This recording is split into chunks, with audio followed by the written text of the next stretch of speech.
drive-by review. Saw Ballerina last day, last showtime. Crazy. I've been wanting to see it for a while.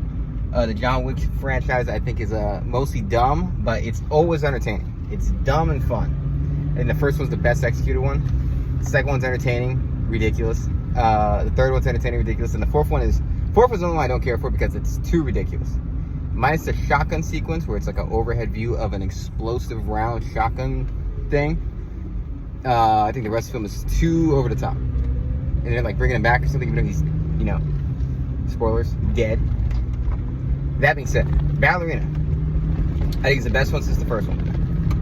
Motivation-wise, most generic motivation. I think past the dog, they never got a good motivation. I think the dog is one of the most unique motivations in film history for any action film.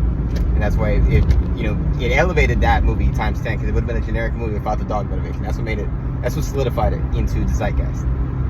But, yeah, Ballerina had great, phenomenal action. There's a scene with a flamethrower that is one of the most entertaining things in any action film I've ever seen. I love it. I was like, that's so good. I think Ana de Armas is a great actress. She plays like 10 years younger than she actually is. She's supposed to be like 22 or something. I thought that was funny because I know she's like 36 or something. John Wick is in the movie. He's not in the movie as much as I want him. I actually wanted him to be in the movie a little bit more when I started coming up with an idea of what his role would be, given how the story was going. But he wasn't in the movie that much. He was in the movie for like 5 minutes. But yeah, she carries the movie. Pros and cons, as far as how they did how they did a lot of the things in the movie. I think big cons is a lot of Deus Ex Machina moments, a lot of moments where she gets saved by people trying to kill her constantly, and then they do the classic cliche that I hate. It's one of my number one pet peeves in any movie, where you're trying to kill somebody, and then when you have them dead to rights, and you're right up to them, you don't kill them, you just point the gun at them, and you hold them there. I'm like, but you were trying to kill them the entire time. So now that you can kill them, you stop? I don't get that. A lot of those moments where the bad guy can't kill her, but they pause to either talk shit or make some reveal happen, some expository reveal, and I was like, don't like that. Like, it's not a living dead shit. Pros, that's my only real big, and I think it's a little bit overlong. I think you could have shaved off like 15 minutes.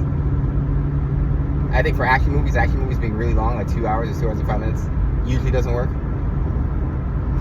Big pros, I think most of the action was done well, but the biggest pro of all is the fact that they use her being a woman in great ways, because they go to make a point that she is at a disadvantage height and strength wise. I like that a lot, because I'm like, you're fighting men, you should make that emphasis, and they very much make that emphasis. They say fight like a girl, where she's kicking the guy in the balls and stuff like that. I'm like, good.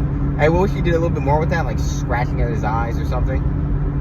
But yeah, I like the fact that she's at a disadvantage, and they make note of that. I'm like, good, she should be. I think John Wick himself also works better if they made the disadvantage about his age or something. Give him some weakness.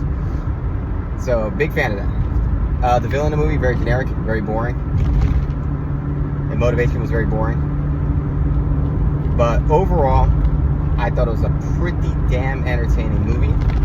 Had a blast watching it. 3.5 out of 5 for me. Good time, like all of them are. And yeah, I hope this one gets a sequel. I would like a sequel from this, and they deviate away from John Wick. John Wick had his run.